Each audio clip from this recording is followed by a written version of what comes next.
Dans l'épître de Paul aux Éphésiens, au chapitre 4, du verset 11 à 16, il est dit « Il a donné les uns comme apôtres, les autres comme prophètes, les autres comme évangélistes, les autres comme pasteurs et docteurs pour le perfectionnement des saints, en vue de l'œuvre du ministère et de l'édification du corps de Christ, jusqu'à ce que nous soyons tous parvenus à l'unité de la foi et de la connaissance du Fils de Dieu, à l'état d'homme fait à la mesure de la stature parfaite de Christ. Ainsi, nous ne serons plus des enfants flottants, emportés à tout vent de doctrine par la tromperie des hommes, par leurs ruses, dans les moyens de séduction. Mais en professant la vérité dans l'amour, nous croîtrons à tous égards en celui qui est le chef, Christ. C'est de lui et grâce à tous les liens de son assistance que tout le corps, bien coordonné, formant un solide assemblage, tire son accroissement selon la force qui convient à chacune de ses parties et s'édifie lui-même dans l'amour. Alléluia. Voilà, j'aimerais lire aussi cette lecture avec vous dans la version parole vivante, transcription dynamique du Nouveau Testament d'Alfred Kuhn. Et dans cette version, vous savez, nous avons une autre couleur, voyez-vous, dans la transcription qui est intéressante. Et il est dit dans cette version, « Ces dons aux hommes sont variés. Il a donné certains frères, comme apôtres, d'autres comme porte-parole de Dieu, d'autres comme évangélistes, d'autres encore comme bergers et enseignants. Tous ces dons ont été accordés pour le perfectionnement des chrétiens, afin qu'ils soient tous convenablement équipés pour leur service, et que chacun soit rendu capable d'exercer son ministère en vue de la formation du corps de Christ. Il nous a donné ses frères pour que nous parvenions à une réelle unité par le moyen de la foi et d'une parfaite connaissance du Fils de Dieu, que nous devenions majeurs en atteignant une virile maturité, et que notre personnalité atteigne son plein épanouissement sur le modèle du Christ, et que tous ensemble nous formions cet homme parfait qui constitue la plénitude qui nous vient du Christ. Car il ne faut pas que nous restions toujours de petits enfants ressemblant à ces esquifs ballottés par les flots et entraînés çà et là par chaque coup de vent, c'est-à-dire chaque doctrine en vogue, que nous soyons à la merci d'hommes instables et sans scrupules qui, par leur art de présenter leur invention mensongère, cherchent à entraîner les autres dans les séductions de l'erreur. Non, Dieu veut que nous maintenions fidèlement la vérité dans l'amour et que nous la prêchions par toute notre vie. Ainsi, nous entrerons dans une communion toujours plus intime avec celui qui est la tête de l'Église, le Christ vivant. Nous grandirons vers lui à tous égards jusqu'à ce que nous ayons pleinement atteint sa mesure, car c'est de la tête que tout le corps tire cohésion et unité. C'est en restant dans sa dépendance que l'ensemble bien lié et coordonné grâce aux différents muscles et ligaments forme une structure harmonieuse, à condition que chaque organe remplisse son office, suivant la fonction qui lui a été assignée et selon les forces et capacités qui lui ont été données pour suffire à ses besoins. De cette manière, en assurant l'activité attribuée à chaque partie, tous les membres contribuent ensemble dans un esprit d'amour à la croissance organique du corps qui s'élève comme un édifice. Alors vous voyez, dans cette version parole vivante du Nouveau Testament d'Alfred Kuhn, la transcription, voyez-vous, est quand même différente. Mais en tout cas, elle est très enrichissante. Le plein développement de chaque membre du corps de Christ. Vous savez, dans la Bible, l'Église est aussi comparée à un corps. Et dans 1 Corinthiens 12, 12, il est dit « Car comme le corps est un et a plusieurs membres, et comme tous les membres du corps, malgré leur nombre, ne forment qu'un seul corps, ainsi en est-il de Christ. Nous avons tous été en effet baptisés dans un seul esprit pour former un seul corps, soit juif, soit grec, soit esclave, soit libre, et nous avons tous été abreuvés d'un seul esprit. Ainsi, dira l'apôtre, le corps n'est pas un seul membre, mais il est formé de plusieurs membres. Si le pied disait, parce que je ne suis pas une main, je ne suis pas du corps, ne serait-il pas du corps pour cela? Et si l'oreille disait, parce que je ne suis pas un œil, je ne suis pas du corps, ne serait-elle pas du corps pour cela? Si tout le corps était œil, où serait l'ouïe? S'il était tout ouïe, où serait l'odorat? Mais Dieu a placé chacun des membres dans le corps comme il a voulu. Et si tous étaient un seul membre, où serait le corps? Maintenant donc, il y a plusieurs membres et un seul corps. L'œil ne peut pas dire à la main « je n'ai pas besoin de toi », ni la tête dire aux pieds « je n'ai pas besoin de vous ». Mais bien plutôt les membres du corps qui paraissent être les plus faibles sont nécessaires. Et ceux que nous estimons être les moins honorables du corps, nous les entourons d'un plus grand honneur. Ainsi nos membres les moins décents reçoivent le plus d'honneur, tandis que ceux qui sont décents n'en ont pas besoin. Dieu a disposé le corps de manière à donner plus d'honneur à ceux qui en manquaient, afin qu'il n'y ait pas de division dans le corps, mais que les membres aient également soin les uns des autres. Et si un membre souffre, tous les membres souffrent avec lui. Si un membre est honoré, tous les membres se réjouissent avec lui. Ainsi vous êtes le corps de Christ et vous êtes ses membres, chacun pour sa part. Le Christ est semblable à un corps humain avec ses divers membres et organes. Et voyez-vous, tout en ayant beaucoup d'organes et plusieurs membres, le corps forme un tout. Et le corps forme un tout immergé, abreuvé et imprégné aussi, ce corps d'un seul esprit, de l'esprit de Dieu. Chaque membre, chaque organe a sa place et sa fonction. Une multitude d'organes, mais un seul corps. Une multitude d'organes, mais une solidarité aussi réciproque. Puisque la Bible dit que si un membre souffre, tous les autres en pâtissent. Et souffre aussi avec lui. Un membre est-il à l'honneur? La Bible nous dit que tous les autres partagent sa joie. Ainsi, c'est de lui que tout le corps tire son accroissement. C'est de Christ, lui, qui est la tête. Et c'est de la tête que tout le corps tire cohésion et unité. La tête impulse le corps, et un corps sans tête, voyez-vous, c'est un corps qui est mort. Mais c'est de Christ, c'est de lui, c'est de la tête. Voyez-vous que tout le corps tire son accroissement. Le Christ ne donnera jamais sa place à un homme. Jamais. Et aussi grand soit-il, on peut être chef, voyez-vous, d'une église humaine. On peut être chef de telle ou de telle organisation religieuse ou humaine. Mais personne et jamais Jésus ne donnera sa place à personne. C'est lui qui est le chef de l'église. Et c'est de lui et par lui et grâce à tous les liens de son assistance que tout le corps bien coordonné et formant un solide assemblage tire son accroissement. C'est de lui et par lui et en lui. Et s'édifie aussi dans l'amour. Alléluia. L'accroissement vient de Christ. Et au-delà de l'accroissement extérieur, nous avons l'exemple, le peuple en Égypte qui s'accrut et se multiplia en Égypte.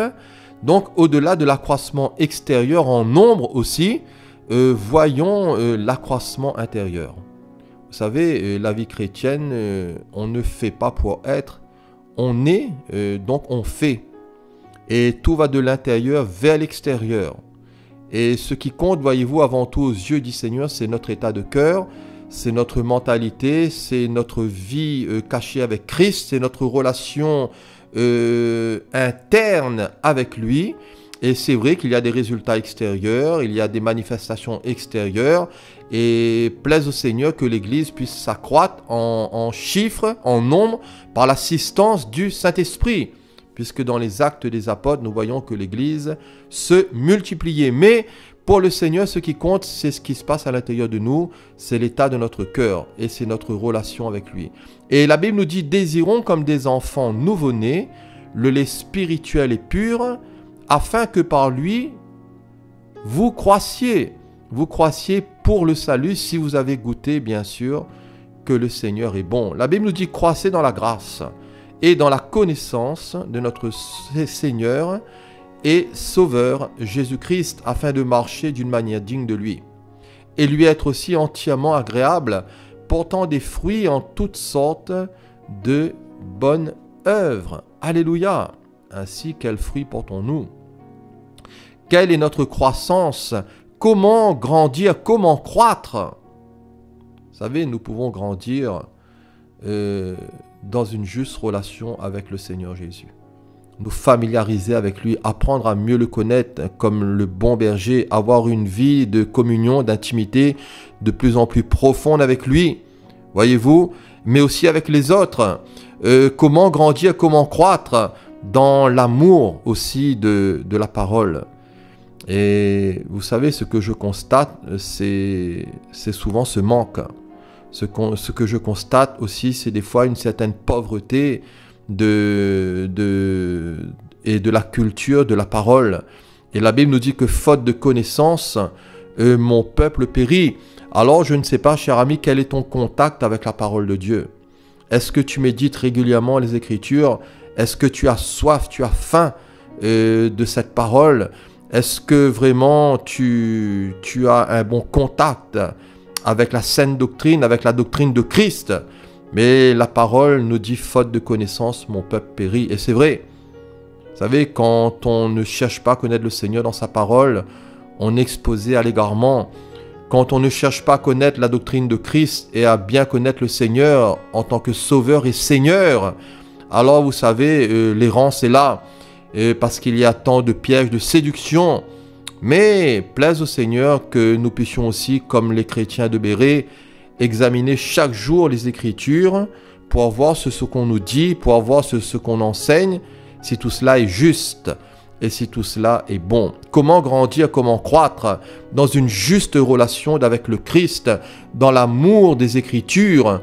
Nous pouvons croître aussi dans une vie d'église sanctifiante et édifiante, dans une vie d'église dynamique. Vous savez, la Bible nous dit que c'est Dieu qui fait croître. Et dans 1 Corinthiens 3, verset 6, Paul dira, j'ai planté, mais Apollos a arrosé. Mais c'est Dieu qui fait croître. Et c'est Dieu qui donne de l'accroissement. Prions pour les ministères. Prions pour tous ceux qui ont cette charge, voyez-vous, de diriger le peuple de Dieu. Parce que c'est une grande responsabilité. Comment grandir? Comment croître?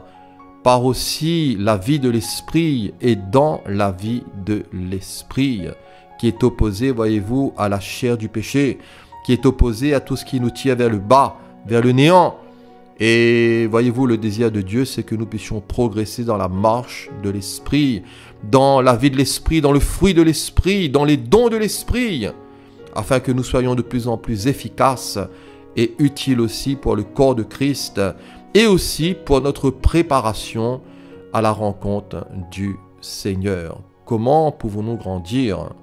En ayant aussi une intelligence renouvelée, une intelligence éclairée afin de discerner le bien du mal, afin de trier ce qui vient du Seigneur et ce qui ne vient pas de lui, ce qui vient de la chair et de l'esprit, afin d'être vigilants et prudents pour savoir où nous mettons les pieds, afin, voyez-vous, de faire attention.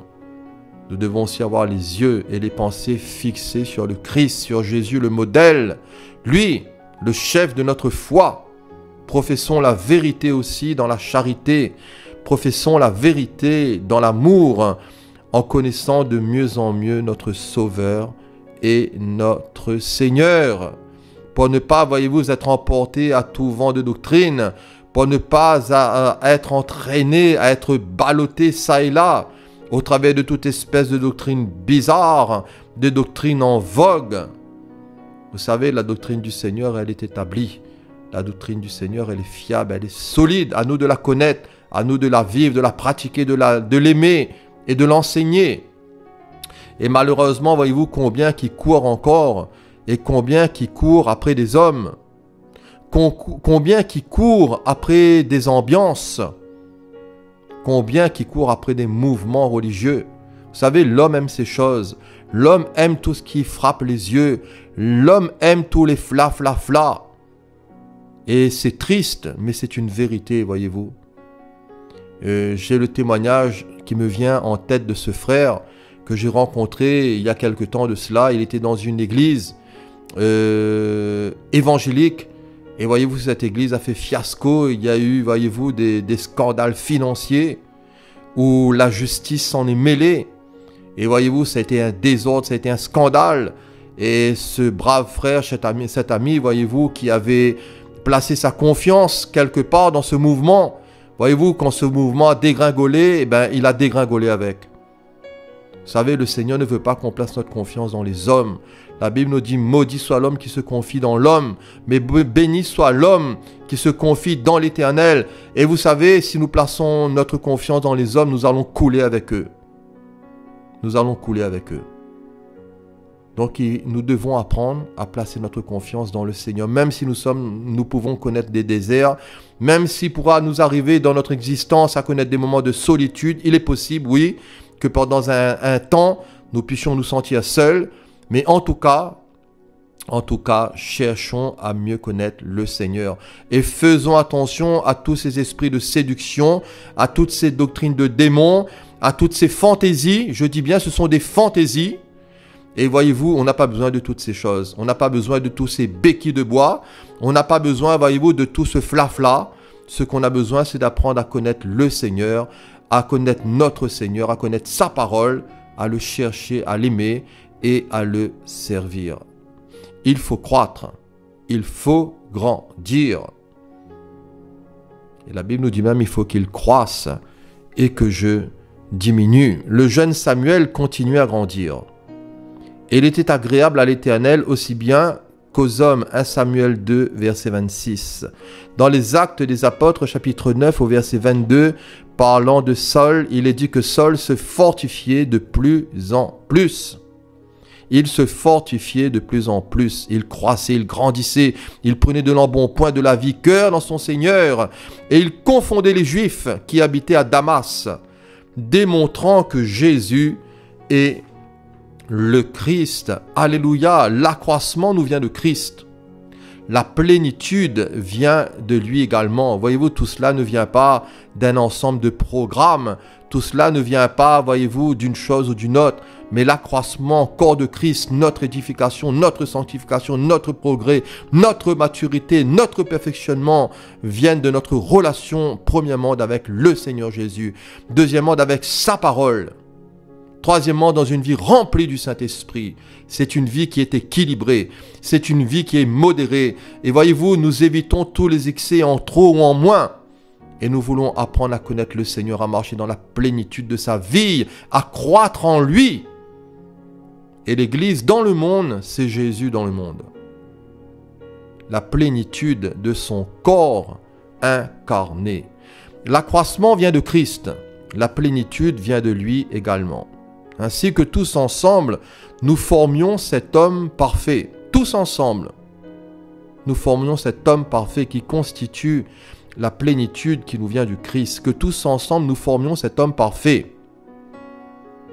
La Bible nous dit, soyez donc parfaits comme votre Père Céleste est parfait. Pour la malice, soyons des enfants.